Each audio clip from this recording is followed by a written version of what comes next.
a very successful man once said to me, when you're in first place, everybody wants to knock you down.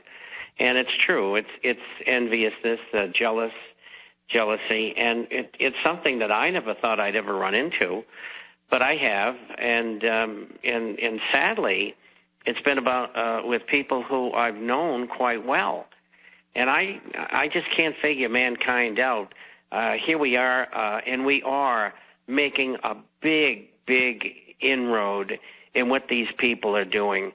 This passage coming up of 1207 and 604 is a monumental achievement. It's what many men and myself have fought for 50 years. It's the beginning of the end of the control of the Illuminati, and they know it. And they're furious, and that's, of course, why they attack you. I don't have the visibility you have, and so I don't get attacked as much, although the government doesn't like me very much.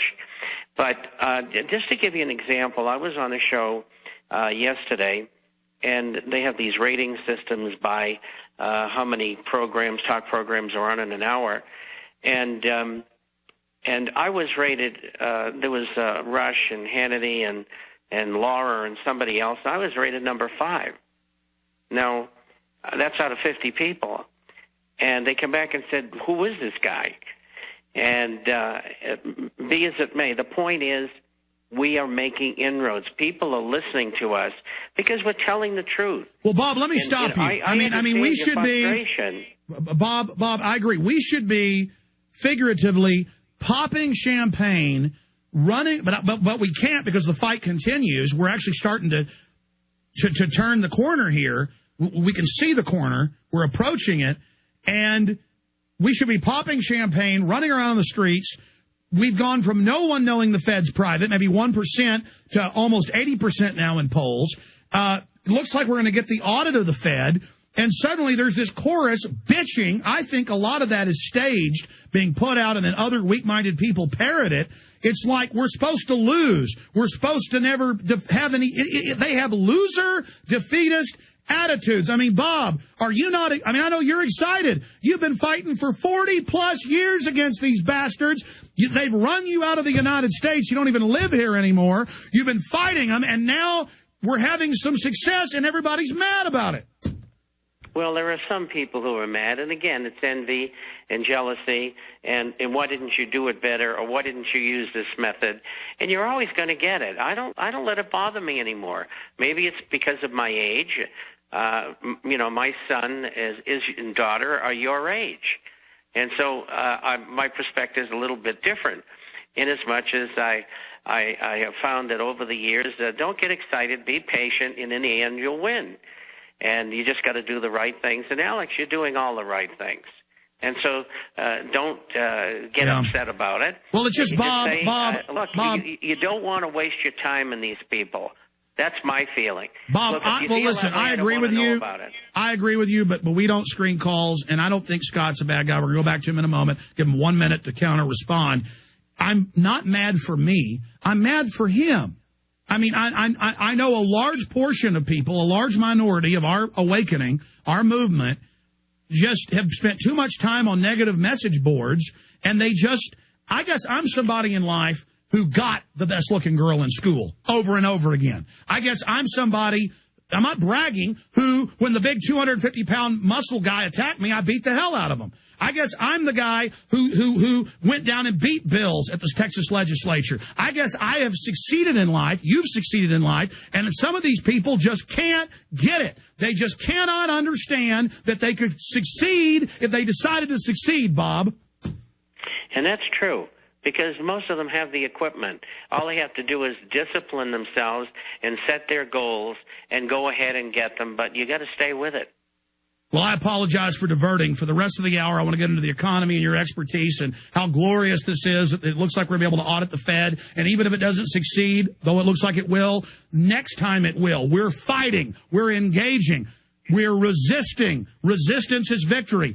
But Scott in California, go ahead. You can have the final say on this.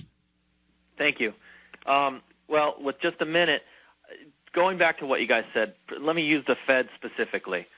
The last major election we had, the presidential election, Bush's numbers, Congress's numbers were in the tank, and yet we thought for sure that the House was going to be cleaned and everything because people had it. They wanted something new.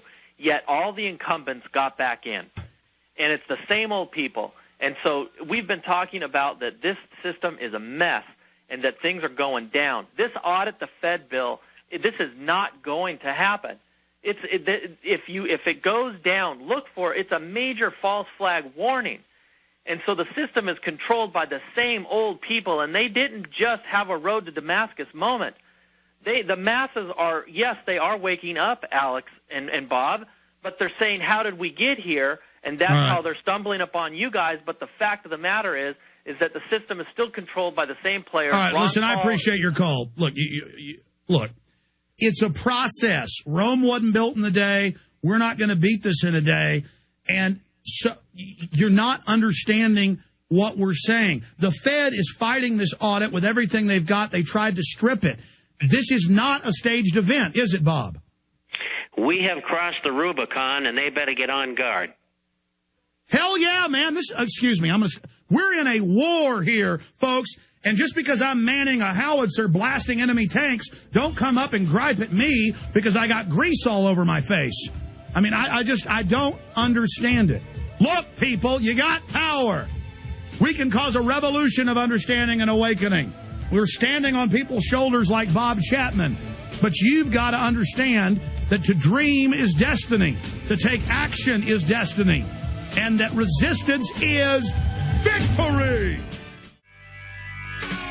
I'm not going to disrespect Bob anymore, taking up time on this other subject, because I want to get into all the important news and information he has for us in the balance of this hour.